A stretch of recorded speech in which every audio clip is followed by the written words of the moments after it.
Hi friends, share বাজার রহস্য চ্যানেলে আপনাদের স্বাগত। আশা করি আপনারা ভালো আছেন এবং সুস্থ আছেন।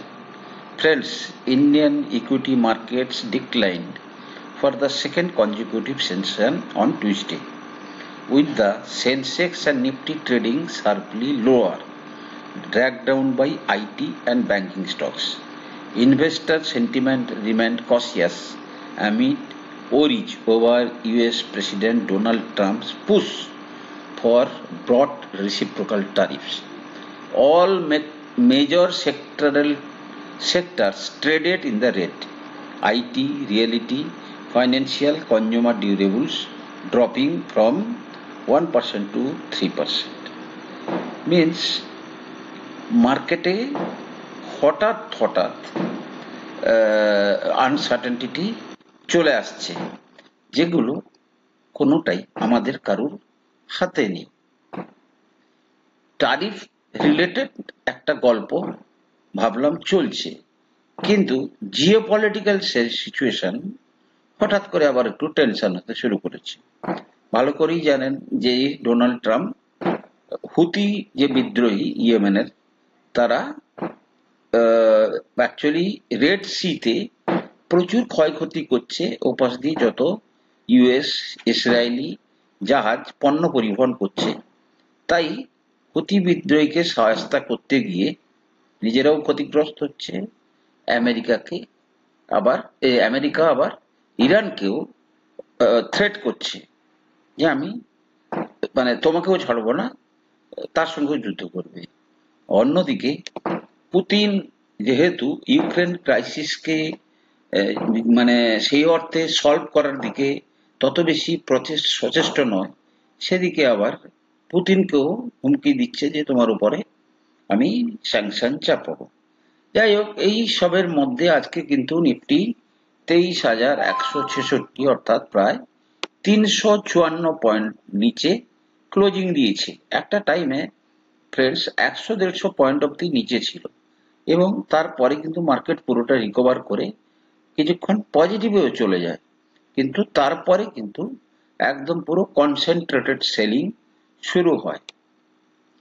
এবং আজকের সবচেয়ে বড় আশ্চর্যজনক জিনিস হচ্ছে, ব্যাংক নিফটি 50,828 অর্থাৎ 737 পয়েন্ট নিচে ক্লোজিং দিয়েছে। ডিআইআই 4,323 কোটি টাকার কি করেছে না বাই করেছে, আর এফআইআই আবার আজকে কিন্তু সেল করেছে প্রায় 5,902 কোটি। এফআইআই যখনই সেল করছে, তারা কিন্তু আগেও বলেছি আপনাদেরকে, লার্জ ক্যাপে তাদের হোল্ডিং প্রচুর, এবং তারা লার্জ ক্যাপেই কনসেন্ট্রেটেড সেলিং করছে।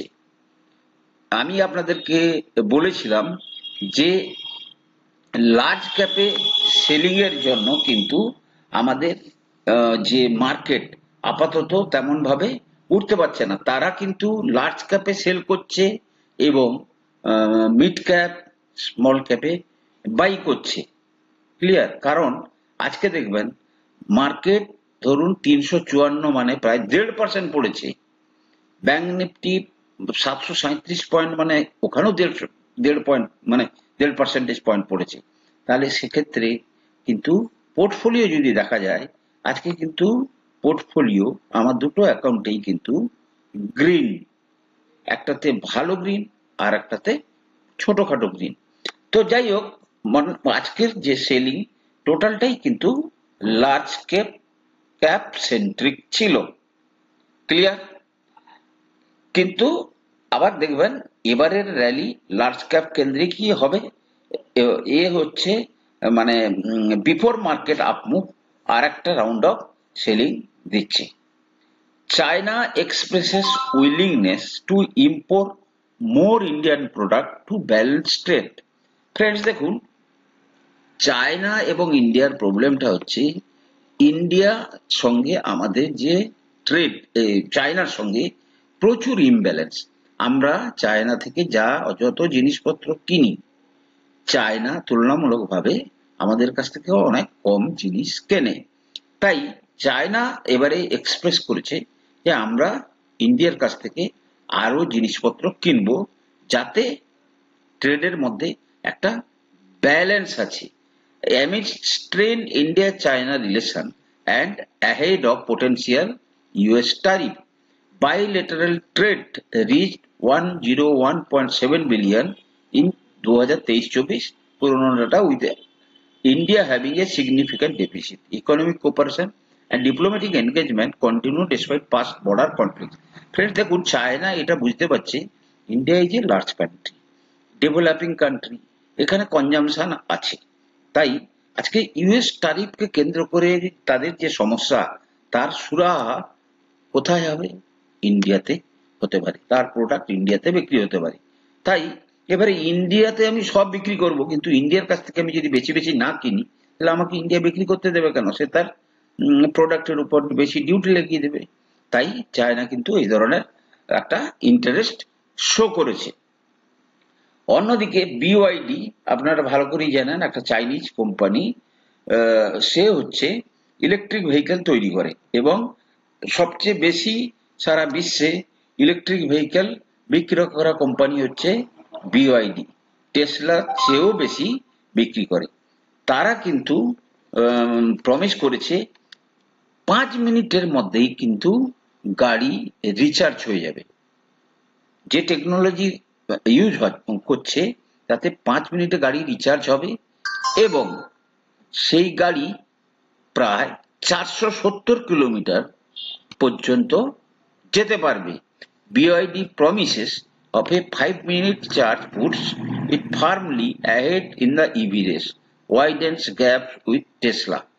BYD's new battery and charging system, which it calls the Super E platform, could provide 470 km range in 5 minutes in tests on its new handheld sedan.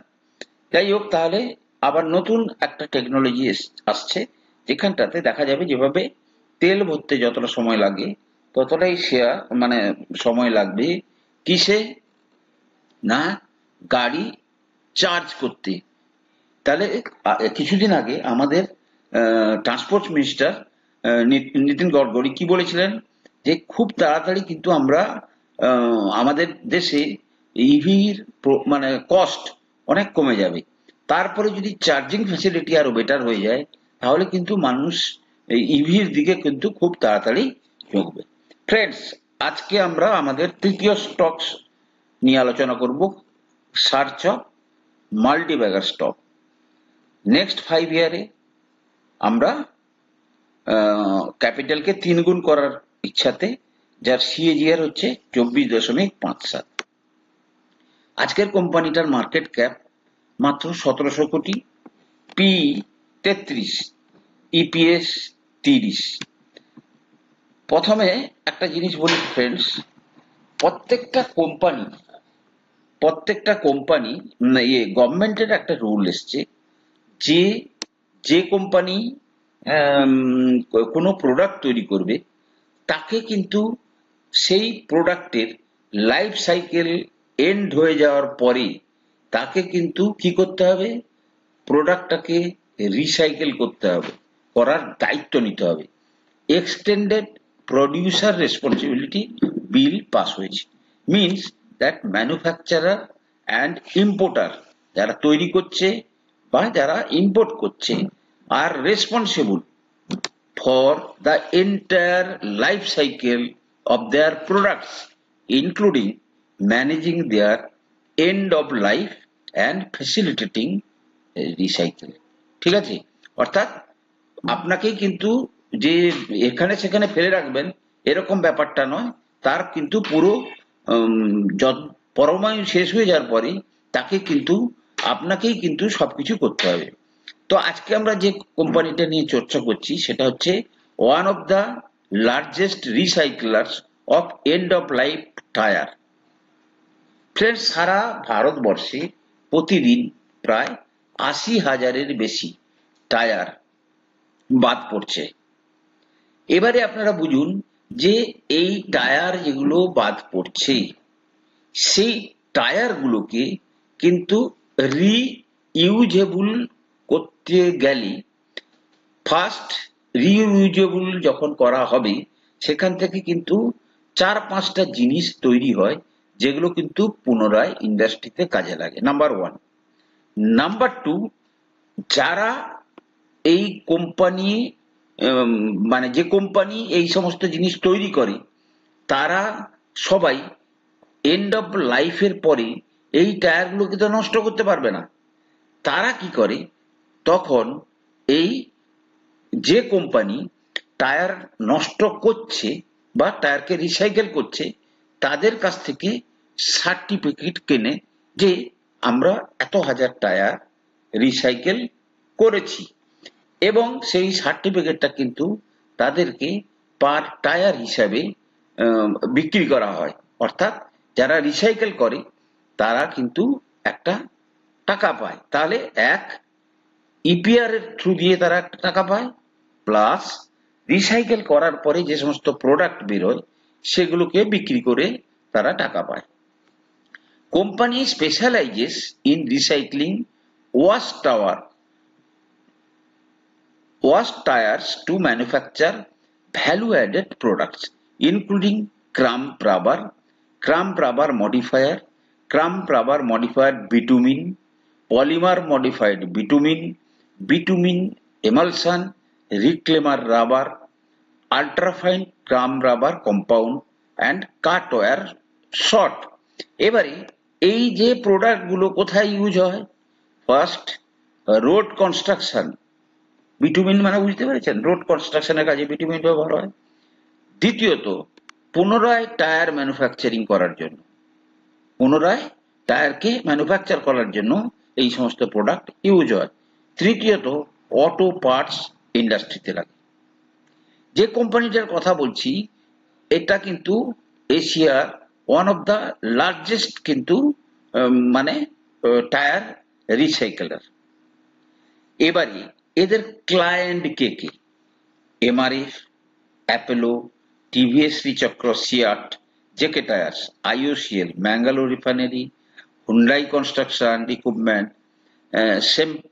Same ট্রান্স, Hyundai construction equipment etcetera. Now এবারে আমরা যদি দেখি কোম্পানির, যদি আমরা বর্তমান এতে যাই, কি বলে, তাদের সেলস দেখি। ফ্রেন্ডস দেখুন, কোয়ার্টারলি ধরুন 120 কোটির মতো সেলস করে, আর অ্যানুয়ালি কত করে? 24-এ 363, 25-এ ধরুন এখনো পর্যন্ত আনুমানিক 500 কোটির কাছাকাছি, এবং এই 500 কোটি তারা আগামী 2 বছরে বলছে it will become 900 crore company. এখন আপনাকে ফিল করতে হবে, কি ফিল করতে হবে, যে এই যে বিজনেস এর র মেটেরিয়াল কি? এর র মেটেরিয়াল হচ্ছে আনইউজড টায়ার। প্লাস এই বিজনেস আগামী দিনে চলবে কিনা, এবং যদি চলবে তাহলে এই মানে কেমন টাইপের চলবে। সুতরাং বিজনেসটাকে কিন্তু আপনাকে ফিল করতে হবে, ফিল করে তবেই কিন্তু আপনাকে এই সমস্ত কোম্পানিতে ইনভেস্ট করতে হবে। কারণ অত্যন্ত ছোট কোম্পানি। কত কোটি টাকার কোম্পানি? 1700 কোটি টাকার কোম্পানি, খুব সম্ভবত 1700 কোটি টাকার কোম্পানি। শেয়ার বর্তমানে 1000 টাকার কাছাকাছি ট্রেড হচ্ছে। কোম্পানিটার নাম হচ্ছে টিন্না রাবার অ্যান্ড ইনফ্রাস্ট্রাকচার। ক্লিয়ার? তো টিন্না রাবার অ্যান্ড ইনফ্রাস্ট্রাকচার। তো মেন ব্যাপার হচ্ছে যে ইউ ফিল করে যদি মনে হয় যে ইয়েস, এই বিজনেসের মধ্যে একটা দূরগামী প্রভাব পড়ার সম্ভাবনা আছে। এবারে এরা কোথায় কোথায় ব্যবসা করে? নাম্বার 1, বাইরের দেশে করে কিনা, প্লাস আপনার প্রমোটারের কি অবস্থা। দেখুন, প্রমোটাররা কিন্তু এখনো সেই অর্থে অ্যাগ্রেসিভলি ঢোকেনি।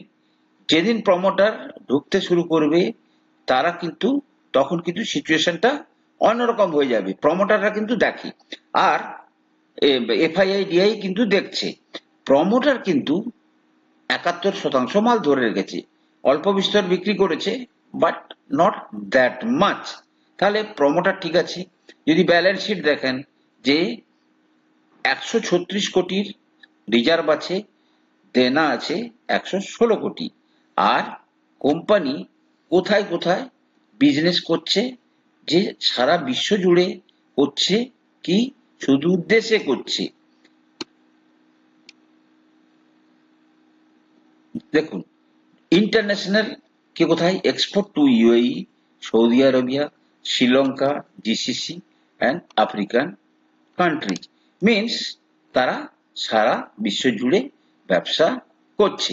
তাহলে ফার্স্ট ফিল যে বিজনেসটা লুক্রেটিভ বা লোভনীয় কিনা। দ্বিতীয়ত পি অত্যন্ত একটা লজিক্যাল জায়গায় আছে 33। এবার আমরা যদি দেখি, আমি তো আজকে আপনাদের নিফটি চার্ট দেখাইনি, এটা কিন্তু নিফটির আজকে প্রথম মান্থলি চার্ট। আমার অনুমান নিফটি কিন্তু 22,800 নিচে না যাওয়ার সম্ভাবনা বেশি, আবার যেতেও পারে, হতে পারে একদম যে পুরোটাকেই আবার কভার করে দিল, ক্লিয়ার, বা আবার হাতে থাকলে আরো কিছুটা নিচেও চলে যেতে পারে। তো মার্কেটে কোনো কিছুই শিওর নয়। যাই হোক, আমরা যে শেয়ারটা নিয়ে চর্চা করছিলাম সেটা হচ্ছে কি টিন্না রাবার।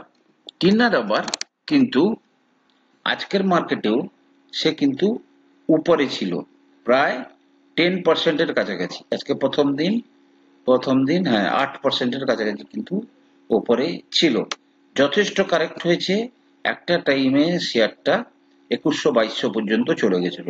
বর্তমানে কারেকশনও দিয়েছিল প্রায় 800-র কাছাকাছি, বর্তমানে 1000 টাকার কাছাকাছি ট্রেড করছে। তো ফ্রেন্ডস, এই শেয়ারটাকেও কিন্তু আপনি যদি আগামী 5 বছরের জন্য হোল্ড করতে পারেন, ফ্রম মাই পয়েন্ট অফ ভিউতে এই শেয়ার কিন্তু মাল্টি ব্যাগার রিটার্ন দেওয়ার মতো ক্ষমতা রাখে।